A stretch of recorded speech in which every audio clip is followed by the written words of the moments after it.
Welcome to the Grace Hour Show, a Christian program that takes a dive into our daily challenges and helps us learn our faith in a practical way. My name is Jasmin Field, and I am so excited to be joined here in the studio by three amazing people, one of them being my husband, Justin Field, and I'm also joined here with Tim and Janiea and Andrulonis. So I just want to thank you guys so much for being here. This is an amazing opportunity for all of us to share our testimonies in Christ about something that is still quite sensitive of a topic in our country and beyond. And Justin, you and I were talking about this a little bit this weekend, and you were flabbergasted at the fact that some people are still discontented in this area. But the whole focus of cross-cultural marriages within the church is something that triggers different memories and different experiences for people, and it plays into their relationship decisions and even their friendship decisions. And so as we were talking, Justin, I was thinking, well, you know, I love hearing your heart towards this, and I love hearing that you have questions about why we are still having these issues whenever we see these cultural boundaries being crossed or explored. But I wanted to make sure that as everybody listened to this topic, they understood that it's not just us that's interested in talking about it. We have some other resources that I wanted to credit. So according to the London School of Economics and Political Science, there was a 2014 article where they were asked about how people feel in the U.S., particularly about interracial marriage. And so we'll get into everything regarding racial factions a little bit later in our discussion, because we are focusing on the world at large. But for this particular article, the article quoted that 90% of Americans are in favor of marriages between Black and white people specifically. And so that is a reflection of a lot of the increase that we've seen in biracial couples, right? But these are two professors of sociology, one at Auburn University and one at East Carolina University, who dug a little bit deeper into the research in this article. And they said it did change when we asked about their own individual families. That's when we saw the percentages go from 42% of Blacks and then 13% of whites that favored close relative marriage to someone of the opposite race. And so that's what we really want to focus on today, is what's going on in your heart. What reservations do you have? And do you understand where it comes from? Because we've all had a lot of different influences in our life that have gotten us to the point where we've made decisions and said, I'm okay with this, I'm not okay with this, or I'm nervous about this. And that's just a very real portion of when you are getting to know someone who doesn't look like you. And it's okay. You know, God loves color. It's all around us. You know, it just shows his creativity. It shows his love. But us as people, just like we have been sinful in many other areas, we have misconstrued, we have used his word to manipulate, and sometimes we only read portions of the verses to justify a decision that maybe we're uncomfortable with, or maybe influence somebody we know to do something and put God's name on it as a way to make the person feel better, you know, about saying no or saying yes. So additionally, we have this article reference, and that was from 2014. But also when you think about even further back in history, after the 1863 enactment of the Emancipation Proclamation, which officially freed slaves, intermarriage was still forbidden by law until 1967. So even though we have this big move that's been made documentally, there were still some other things within documents and American culture that said, well, this might say this, but I still have some reservations, and I'm going to be treating people in these ways and encouraging the people around me to do that as well. And then last, I was actually talking to my children, because we do believe that talking to them about culture and race are very important. We need to be the first people that they hear about that from. I said, did you guys know that it wasn't until the year 2000 that the state of Alabama finally passed a law that interracial marriage was allowed? So that wasn't even that long ago. So what does this say? This says that, yes, even though there are many of us that are on the bandwagon saying, you know what, I'm going to apply God here as well, there are some of us that are still saying, I'm not so sure about that. From what I've seen, what I've been around, and maybe even my personal experience, I am reserved. And rather than making anyone feel bad about that today, what we want to do is expose all the different mindsets that have influenced this. And then we encourage you at the end of this broadcast, pray to God about whatever the triggers are in your heart that make you stand back from somebody who is different from you, and ask him to minister to you there and speak clearly based on where you are. So, Justin, I know that when I had first talked to you about cross-cultural marriage, I told you that a lot of people think of that as a quiet crossing of a boundary line, whether they believe it's viewed that way from the eyes of God or from the eyes of society. And though the actual definition of cross-cultural is defined in Webster's dictionary as dealing with or offering comparison between two or more cultures or areas, the boundary that causes discomfort or hesitance in our hearts can have many roots. Right? So misinterpreted Bible passages, as we said, family upbringing, personal experiences, and fears account for the reason why divisions exist between those that believe intermarriage is right versus those who believe it is wrong. But just the same as any subject we study on the Grace Hour, our highest concern is what God thinks about the matter today, right? So that being said, I remember that when you and I first started dating, initially, one of my concerns, not so much with you, but with your family, was whether or not I was going to be fully embraced and accepted. And as I got to know you all, it was not at all any type of hostility or tension, even though you grew up in a predominantly white neighborhood. And that was something that was very clear about that portion of Michigan where you're from, right? Mm-hmm. Yeah. So what would you say made the biggest difference inside of your household, that even though there was a lot of sameness around you on the outside of the house, that was not attached to any type of sense of superiority or justification of treating people that didn't look like your family in the wrong way? What would I say caused that? Mm-hmm. Well, nobody was trying to be prejudiced against anybody, Mm-hmm. but we only had our experiences that kind of shaped our mindset. And so, like you said, everybody in my neighborhood was, white. I mean, and except for maybe one or two people that were not. And then, but the culture of African-American culture was away from what I was experiencing growing up. Mm-hmm. And so we would kind of make things in our mind up about, like, what that was like, and, and kind of decide, like, would I marry into that? And I don't know, I don't know if I, and like, we're just kind of creating these people in our mind Mm-hmm. to understand what that culture was like. Mm-hmm. And then, but not actually like saying, I'm not racist. I'm not, I wouldn't. So, that kind of shaped like my upbringing. And then when I brought you into the family, everyone was just kind of like, oh, now we actually have a African American in our family.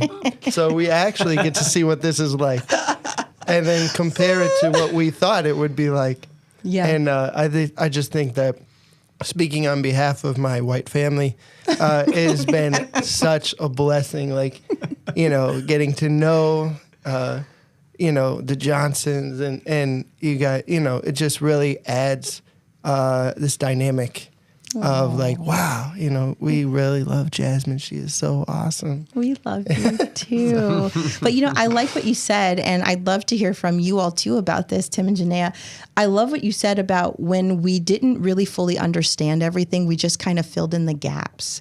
And so what was that based on? Maybe some TV shows, maybe your friends' experiences. Sometimes the worst experiences end up being like the lead experience in how you interpret another culture.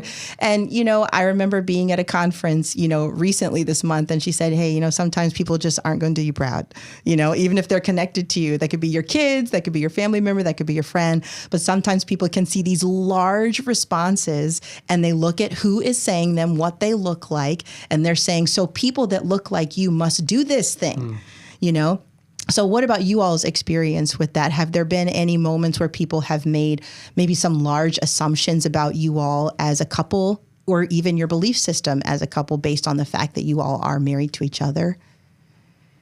Uh-oh, you guys just gave each other the look. No, I mean, I don't know. For me, it's like, we've been together for a long time. So when you say that, thinking of assumptions and things. So one experience I had was we were at Shenandoah and at college, and we go, and it was me and my friends, and they happened to all be African American, and we would go have these experiences, and then we had this challenging experience at Walmart, and these cashiers and these people like looking to me for like to validate their feelings, and I'm like, no, I'm with them. like I'm on their side. You know what I mean? So like, I don't know, that you saying that, given my perspective, like, I don't know, like that was just, I don't know, like, for me, it's like my parents did a good job of like putting me in situations where I was like culturally exposed to a lot of different things, a lot of different, you know, just making sure that me and my siblings were just a little bit more aware of the world outside of just our household and our family specifically. So yeah, we were, I don't know, we were in and out a lot of places in Baltimore. Some of it was a little dodgy, but it was like, but some of it not. And it was just like, you know, I think I referenced this a lot in another podcast or something, but like finding those kids and those people and like of whatever color and whatever race or whatever, and then seeing God in those people and experiencing those relationships and kind of saying like, oh, okay, so like you see God in this person, and that person, not like the outside and whatever, and so that was like, I don't know, that was big for me. So I don't know, when we started dating, it was like I didn't date a lot at all. So it was like, oh, you have a girlfriend. Oh, that was the big thing. It was like, but it was also, you know, I think that was the most shocking thing for everybody. It was like, oh, Tim has a girlfriend. Oh, and then it was, oh, Tim has a black girlfriend. And that was like, you know, but I don't know. I want to hear your side. I mean, we've been together for a long time. So this year will make 21 years. Oh, congratulations. So, thank you. So for us, being 16 and 17, I think it's a much different perspective because you're not mature. You are in the world and you think you know everything, but you don't know everything. So when we started off, it wasn't like, to us, it was not that we were an interracial couple. We were 16, you know, we weren't thinking in that way at all, and we weren't thinking of any challenges. We weren't thinking of anybody else's perspectives. We were just two church kids who met in public school, and we just saw each other's hearts in that way, and the connection that we both had in our faith. So I think that's where we started, and then as we grew together, like through high school, then through college together, and then through marriage and life is where we started to see this is how the world sees us, and how different that is from how we see ourselves, or maybe even how we are within our family. So that's where I think more challenges came into play once we, you know, got older and kind of stepped out further. I love what both of y'all are saying about your families, you know, because this is only more of an emphasis about the fact that how you view other people really does start at home, you know. And I love what you said, Tim, about your parents making sure you had that exposure. You know, they were fine with you having these friendships, you know. And even when Janiea came into the picture, it was a little bit surprising because of you and also because of her. But there's a difference between being surprised and a difference between that and instead being very hostile, you know? So I think that was something about my family. And I'm not sure, Justin, I think you said also your family, whenever anything came up about a romantic relationship with somebody of another culture, that is different from a friendship. And so that would trigger my parents to definitely have a proceed with caution attitude. And it wasn't meant to be hateful. It wasn't meant to be hostile. It was a warning because who are they? They are people that grew up during a time period where they witnessed a lot of negative things happening to people that looked like them, especially when they would see children maybe that were biracial, you know, during earlier periods of history. They're listening to mockeries. They're seeing acts of violence. And so what are you going to do when you are faced with this yourself? You're going to bring whatever experiences you have into helping a person make the decision, thinking about different things to consider. And I appreciated it because they weren't telling me what to do, but they were saying, similar to what you just said, Janiea, everyone is not going to see this as, oh, I'm just getting to know him. Yeah. Oh, we're just exploring what this is like, you know? And, you know, we have a black and white dynamic here, but I was telling somebody the other day, well, I do think it would still be different for the person who maybe was on the mission field from the Baltimore church and pursued somebody in Finland. It's just going to be some big differences there. But again, whether or not you feel like you can move forward, the first thing you're going to do if you are a person of faith is say, okay, God, do you have a problem with this? And then the second question you're going to ask is, do the people that I consider near and dear to my heart also have a problem with this? Or do they have a problem with this at all? So it's really important for us to remember whatever atmosphere and whatever thinking patterns are established in our home, they are going to be carried out. But that's not to say that if your parents influenced you in a negative way or in a way that looks down on other people, that God cannot help you unlearn that. He is powerful enough to do that. And we have to, by faith, take those steps, maybe be a little awkward, a little bit embarrassed, but we have to have an honest starting point for that,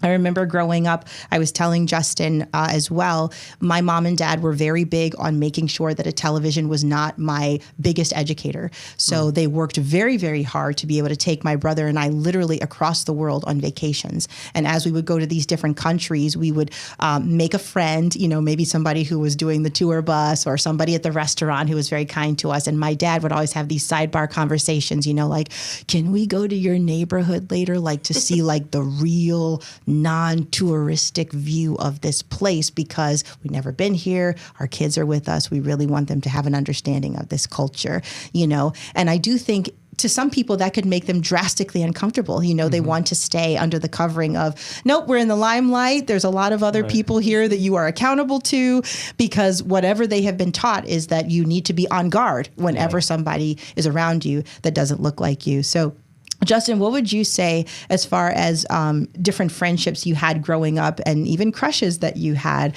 Did there seem to be a difference in your family's response, whether it was a sense of worry or concern whenever it seemed like you were talking about a girl who maybe she didn't have blue eyes, blonde hair, freckles, different things that speak, this person sounds like they're different. Yeah, so I just want to say about that is if you challenge me in that way, I'm just going to be like, oh, yeah, I can, I'm just going to, I wouldn't respond like, yeah, I'm not going to do that. But so I didn't have any cross-cultural dating experiences growing up. Like I said, there was nobody really to do that with, And you mentioned that one girl. There was the one girl in my elementary school, but we weren't romantically infatuated with each other. But so you just you showed up on my dating website and looked just like your picture, and then that was the beginning. But I just wanted to say about the challenges with the cross-cultural thing that I feel like God has really kind of protected us a little bit because we're in a neighborhood, a community where there's all these cross-cultural relationships. Yes, we are. Our church in Edgewood is filled with couples like that. And outside of like being at the airport, and if I'm walking a little bit behind Jasmin, people don't believe we're together. We have to constantly remind people no, we're together. But now that we have kids, that does help a little bit because people kind of draw the conclusion when you're walking kind of near each other and then these three little ones are in between you like, oh, I get it. They're a family, But outside of that, I really haven't felt like, overt racism or anything. Yeah. Well, that's great because, I want to make it clear that even though there are some negative threads within our country, within many countries, this isn't something where everybody has a sore spot. We were just talking to someone in our church yesterday where he said, even though I'm a part of an African-American family culture, I was not taught when something happens that I dislike or something that concerns me that I should rise up, get loud, get in people's face, and then start judging everybody that doesn't look like me. That's just not my family culture, even though I am an African American. And I can definitely say regarding my experiences as well, there was so much difference that I was constantly surrounded by. So my thoughts didn't really go to this place of, so you can have friendships, you can be around them, you can embrace them, accept them until this. I didn't really have this until I was in a point in my life like you are, where people were asking me to dances and I was saying like, oh, he's so nice to me, I can't wait to go. And then, my parents are kind of listening for his name, because, sometimes you can tell by the name, like something's a little different there. So, I remember this guy asked me to a dance in high school, or I hoped he was going to ask me. His name was Jason.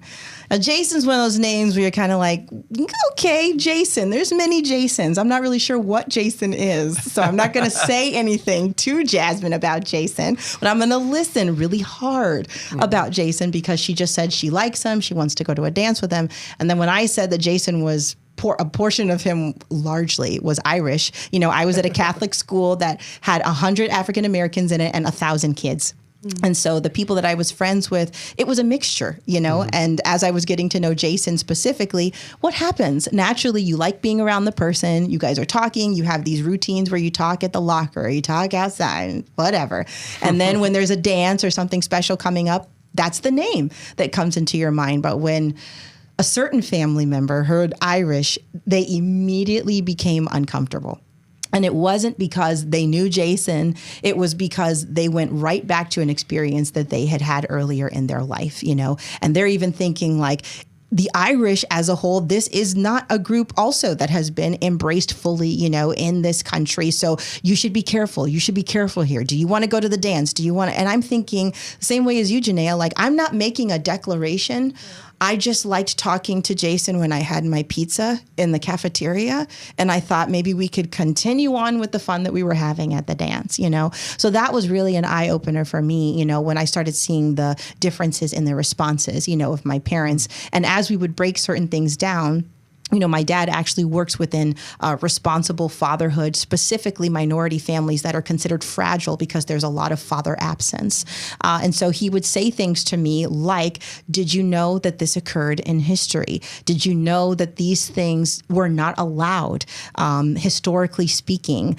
For instance, and I'm just focusing on the state of Maryland because that's where we are, there were laws as early as 1641 that absolutely forbid marriage between white men and black women. And, or I'm sorry, it was between white women and black men. And then afterwards, when laws in Virginia were developed, even more so to specifically say it should be no marriage between black men and white women and no marriage between white men and black women, Maryland said, okay, that's a lot clearer. Now it's not so hazy for anybody to come and have any sense of rebuttal. So let's rewrite our law and make that an absolute truth in this document for the state of Maryland.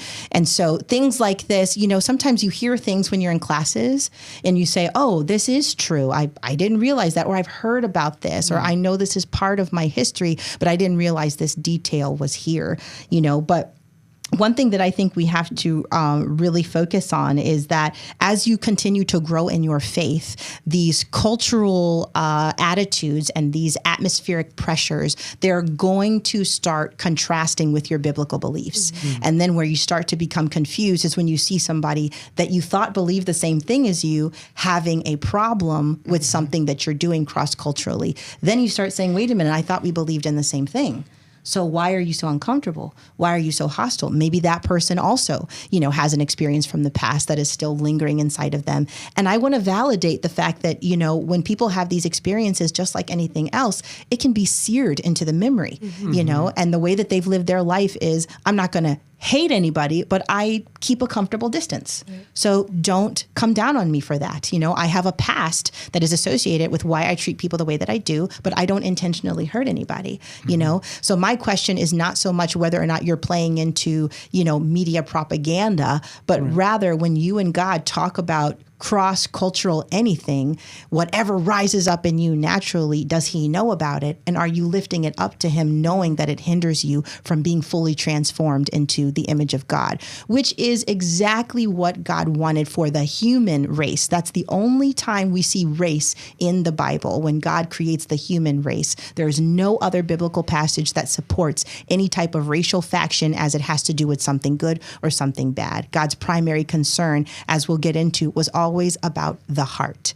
When God talked about intermarriage, when God talked about people being swayed, it was always because idols were involved and God did not want to mix that into the culture of the people that he called.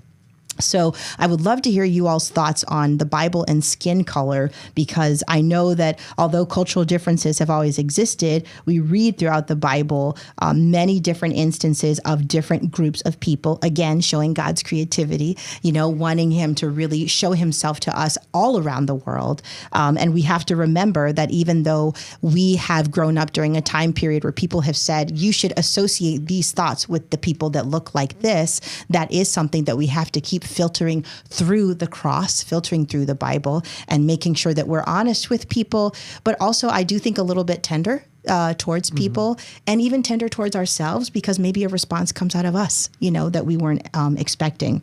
So when we think about Genesis 1:27, we think about the human race being formed. And unfortunately, I was reading a Time magazine article that supports the fact that for the early Christians in our country, they would actually use a couple Bible passages in particular to justify the enslavement of Africans. And I had heard that, generally speaking, but I wasn't sure what the passages were. And so before I read those, I wanted to make sure that I gave you guys a chance to speak about this, because as far as what I have been taught, it is something that my parents wanted me to consider as far as when I had children. Even though you're going to love them, this can represent something that's a little too new for some generations that are going to see it. And so has that been something that you all have experienced as far as when you all have been out with your children, like maybe people looking at them and saying like, and I do think it matters how old the person is, as well as their upbringing, but maybe someone looking at you and shaking their head like, why would you do that to yourself? Why would you do that to your kids? You're making it harder. I think I'll make a comment on before that.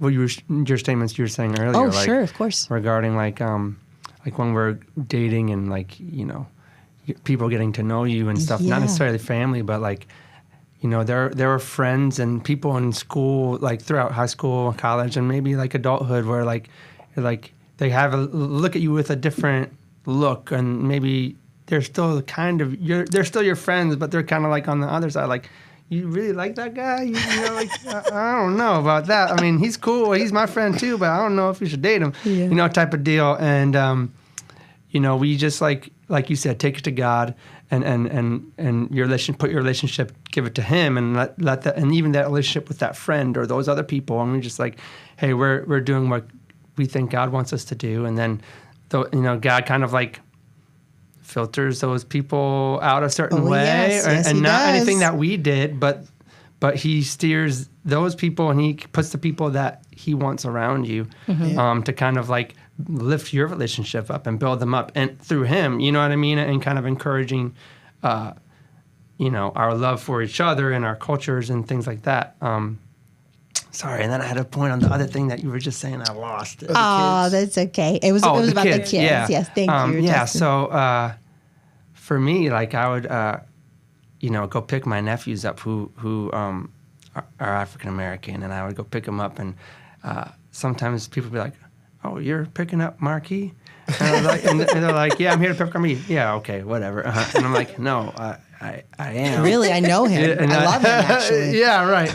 And so that always made me feel a certain type of way, I don't know, just a little weird, but yes, when you go up to the cash register by yourself, and then your wife walks up, or vice versa, you're at the cash register and I walk up and they're like, "Oh, yeah," you get that little thing, or our kids are a little older now. We've been having courageous conversations with them about who they are and what they look like, and how like you said, these perceptions that people have because of how they grew up, or whatever, propaganda, whatever the things that they have instilled in them. And so just making them aware, not scaring them by any stretch, but making them, I don't know, emotionally and just aware of who they are as a person, but that, they're awesome, and and they're unique, and all the beauty that is within the combination of us and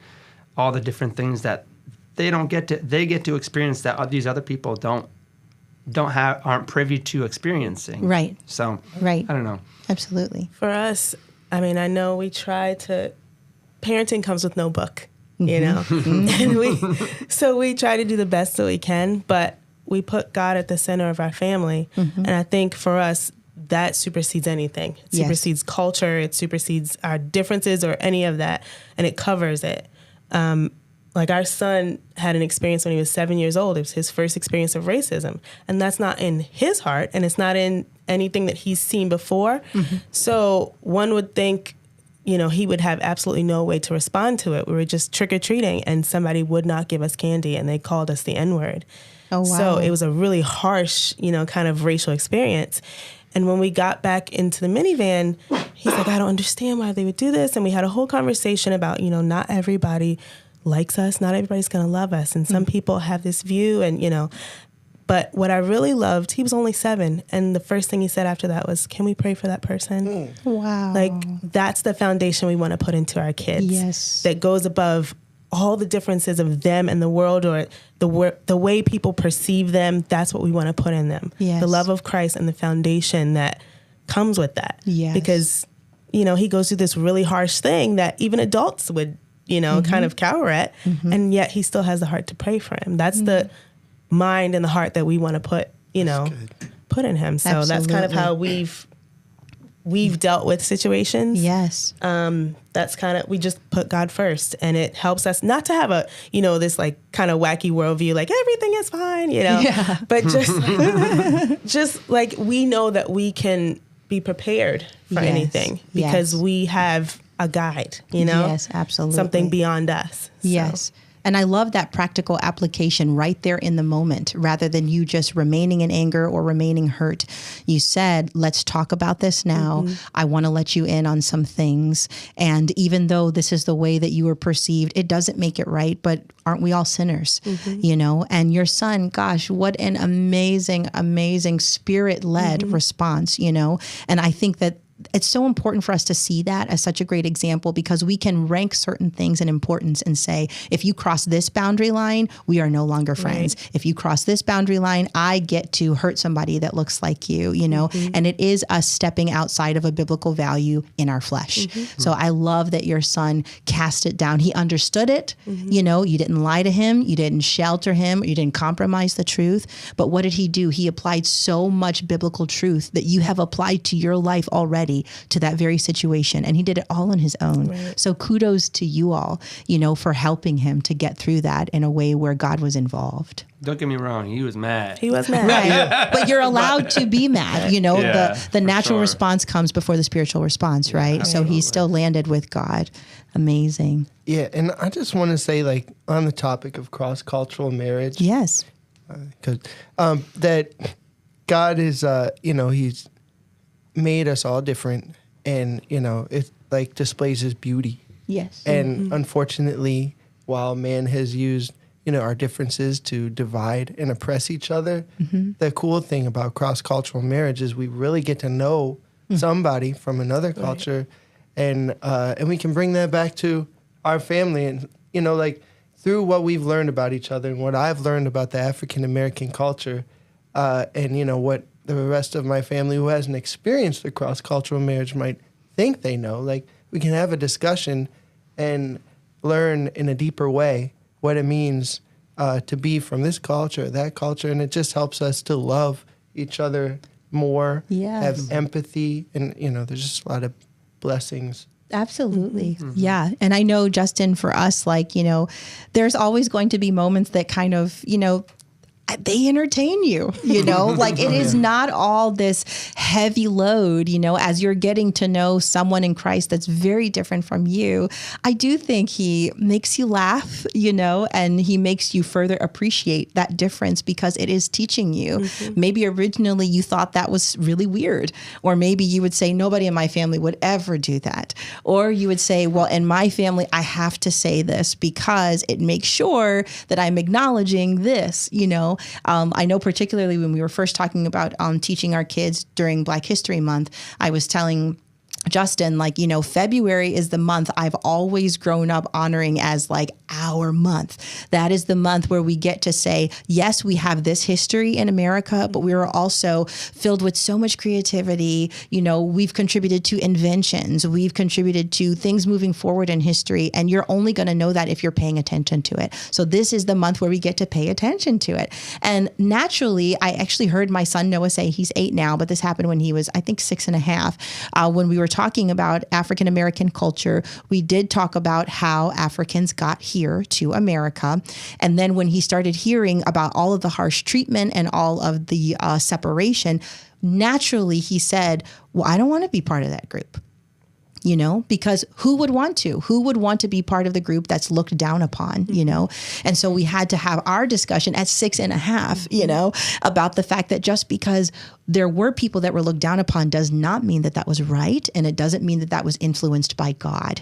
And so you have to understand that people have to be very raw honest, in these understandings of how they are perceived and how people can treat them. And, in their own personalities, they can see things and say, oh my gosh, I didn't realize all of these associations are within my life and that people can look at me this way and I can't hide, I can't deny it, And I could have easily said, how dare you strike down a culture that has been through so much and formed so much unity through all of the oppression. And now we are standing here still contributing in great ways to society. And all you're doing is shaming yourself. But where does that come from inside of me, right? That comes from a prior conversation, maybe where somebody tried to make me feel like that, or understanding that that was an experience that my parents went through, or that some people in certain aspects of the country are still going through in their particular neighborhood. But you know what? My job as an African American, and yours, Janiea, as well, our job is not to speak on behalf of the entire African American race about every good and bad issue.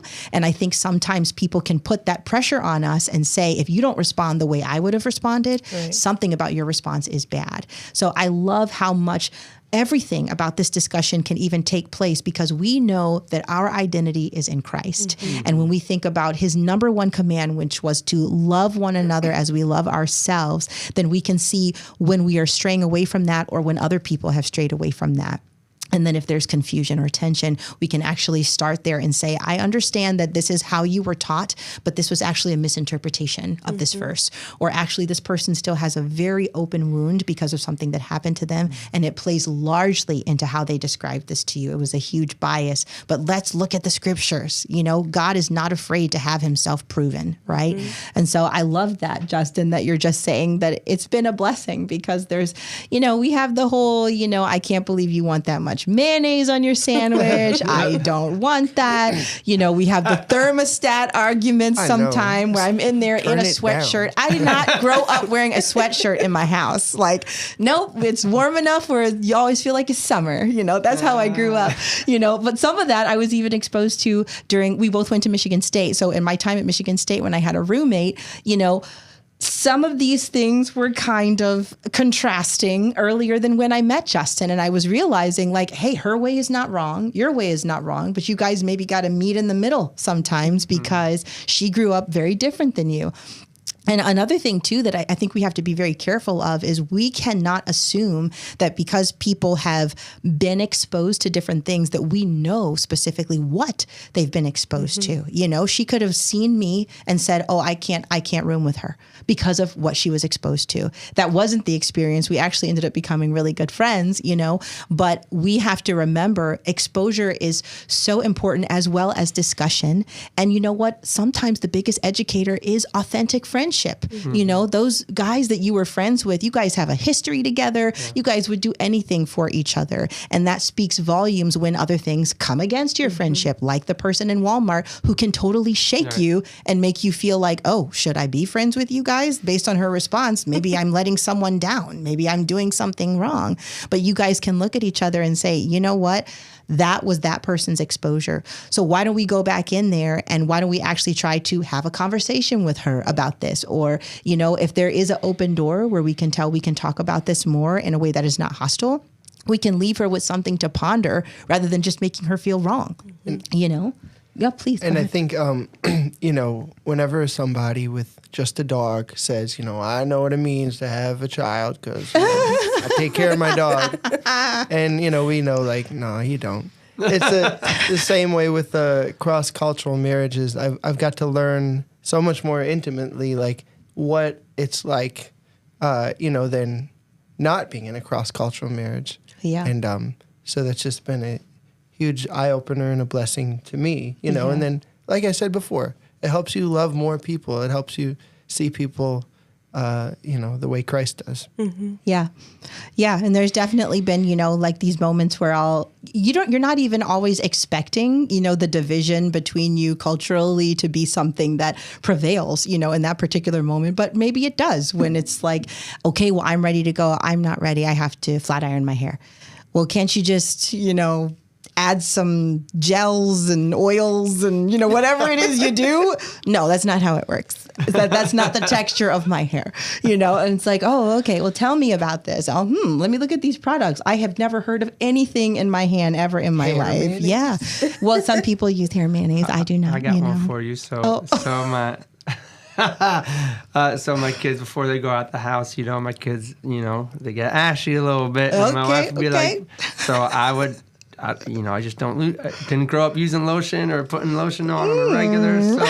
So my wife was like, you are brown kids. You got to put lotion on your elbows. And so I don't care what your daddy's not going to remember because he did. Oh, my God. And I was like, all right, so now it took a little while, but now make sure, check your knees and your ankles and your elbows and your face. And in the morning. You would never have known that. Yeah, I mean, for real. Like, I definitely, That's funny. It's just not part of my morning routine to just, put a little, it's just not part of it. So it just took a little bit of learning. Yeah.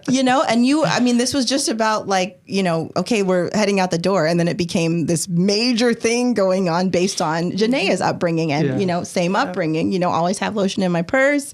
Sometimes you got to touch those spots up, especially if you're wearing sandals, different things that are just exposed. You want to be looking your best, and sometimes people don't understand what they see and that can make them uncomfortable. I do remember being at an 8th grade sleepover and the first thing I did after the shower was look for her lotion and it was not there.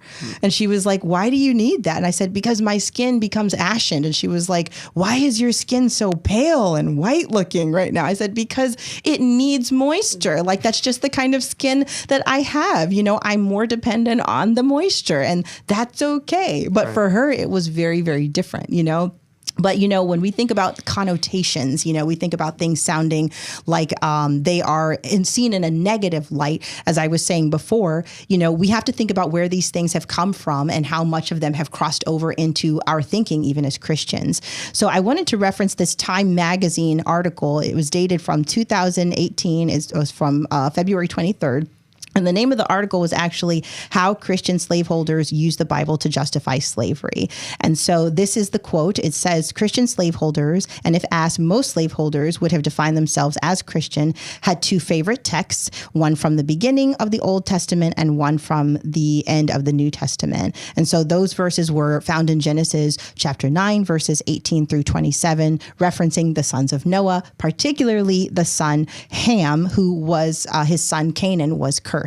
And so when we look at the original Hebrew for Ham, that was translated into dark or black skinned. And so from that, a lot of slaveholders added the significance of people that were darker skinned being African, and that being someone who was a cursed people. They are not people that need to be regarded. And then additionally, we read in Ephesians 6, verses 5 through 9, Paul's epistle to the Ephesians says, servants, be obedient to them that are your masters according to the flesh, with fear and trembling and singleness of your heart as unto Christ. So this was alluding to harsh treatment and physical bondage that happened for Africans, but this is also a direct contradiction of Matthew 22:39, which we mentioned before, which was love your neighbor as yourself. And we've heard other things as well in culture things like stay with your own kind. And sometimes people even bring that into a biblical reference, but that was also a misinterpretation. When God talks about own kind, he's referencing the description of animals. And then when he crosses over into human beings, he changes what he says and says, be fruitful and multiply. I am blessing you, and you are actually going to govern what is on the earth, So we have to really be careful and make sure that when we acknowledge how much of society has possibly overlapped into our Christian faith, we need to first be willing to look at that in the face and say, this might make me look really bad or make me feel really bad, but I have to start from an honest point. And then also we have to be willing to say that because of that, we have made some decisions or treated people in ways that has been built upon that. And so how do I undo that, Lord? First, I receive your forgiveness. And second, if there's something that's making me fearful or making me feel like I have to be judgmental, create in me a clean heart, oh God, as David cried out, in Psalm 51. So we just really want to encourage everybody who's listening today, whether they're in a cross-cultural marriage or not, whatever it is that rises up in your heart because of this topic, we just want that to be something that you willingly expose to God, because this isn't too big for him. And he has been here throughout this entire process of racial factions and connotations and things that should not have taken place. But we have to remember within these events, even though some of them are literally so heartbreaking, we can also attribute these stories of people that had secret passages, secret meetings. We have abolitionists who started speaking out and joining others. We had people that were going to other parts of the world together, traveling as missionaries, because the bondage of Christ was strong enough to form that unity where they could be different from each other and go talk about this gospel that does go cause a permanent unity between friends, between families.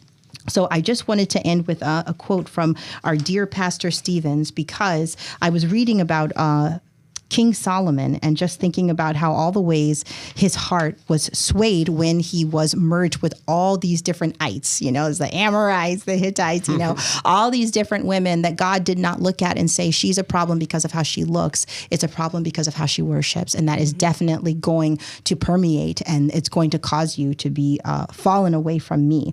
So the big question for us is that we have to remember, do we value the plan of God over the judgments of men? And we have to remember that all of us, no matter what the sin has been, all of us have fallen short of the glory of God, Romans 3:23. So I was going to end with Pastor Stevens, but I actually want to end with Pastor David Jeremiah, who is a popular pastor that many of us listen to.